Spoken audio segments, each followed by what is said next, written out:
As you can see, there's a lot of snow coming down, and I want to know just how much. Good evening, Mark. I'm practicing some of the stretches I learned earlier today. I bet you guys felt like you were right here because our photographer, Tony Engie, was getting everyone here in the band.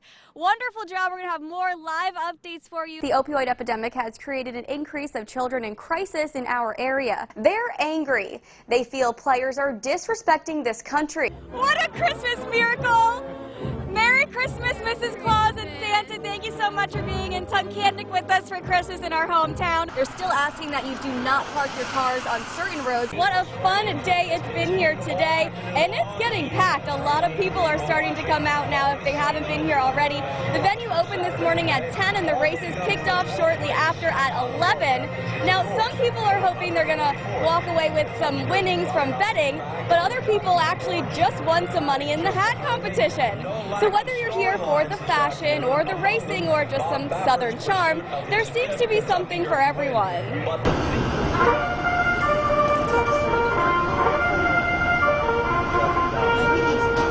It's Derby Day, and you don't have to drive to Kentucky to be a part of the excitement. The Downs at Mohegan Sun Pocono puts on its own show.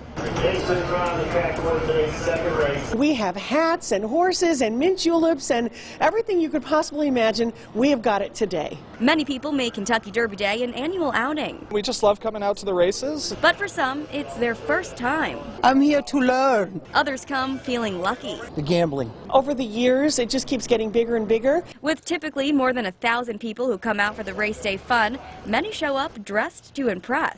The fashion is fabulous. The ladies come in wearing their best, and the guys are starting to get into it. I'm wearing a fascinator because there's only so many places you can wear one. If you don't have a Derby-style hat, no worries. Local vendors have plenty of options for you. I love the environment. I'm enjoying the environment right now. There were 10 live harness horse races today throughout the day. There are still 13 more to come tonight, so if you're not here yet, still plenty of time to come on down and check it out. And the best part, it's free to attend and it's free to park. So Mark, I think it's about time I get myself one of those mint juleps. Nick and Candace, if you could look in this window, you'd see that the ceiling has collapsed and that it's basically empty inside this popular hoagie shop.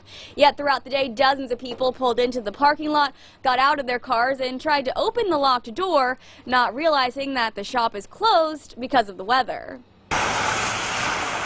Wind and rain put award-winning hoagies on hold.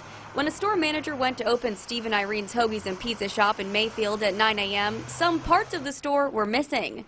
Wind literally blew the roof off this building, allowing thousands of gallons of water to pour in, ruining nearly everything from the food to the computers and more than 55 years of memories. It was just kind of overwhelming. You didn't know what to do, and never had something like this happen.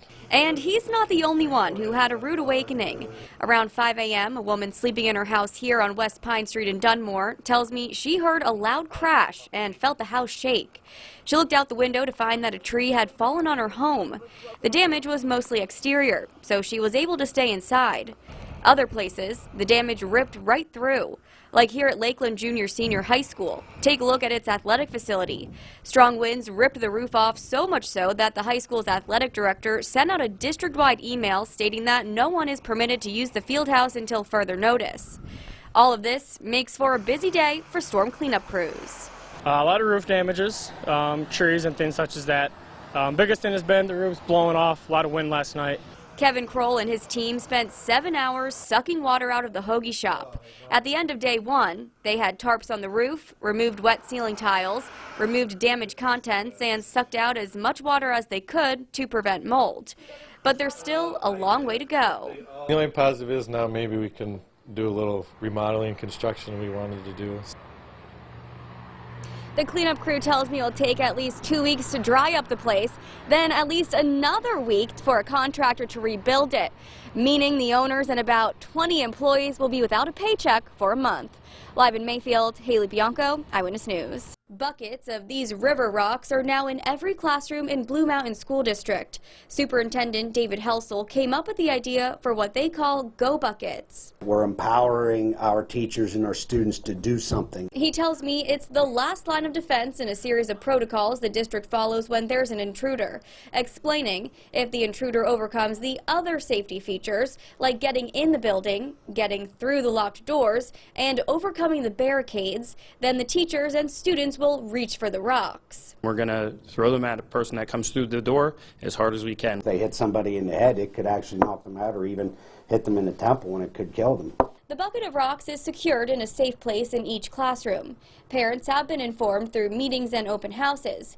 Teachers and students have prepared and practiced with drills, but they do not throw the rocks during the drills, just discuss it as a last resort. Of course, it's a scary time, but we have to do the best we can to protect all of our students. It gives me just a little bit of confidence to know that our students aren't just sitting targets. District officials believe the rocks will also serve as a deterrent, saying now that people know they're prepared, hopefully an intruder will think twice before targeting their schools. The superintendent tells me under current laws, this is the best he could come up with until something changes. I'm not sure anyone has one answer, but doing something is better than sitting and doing nothing.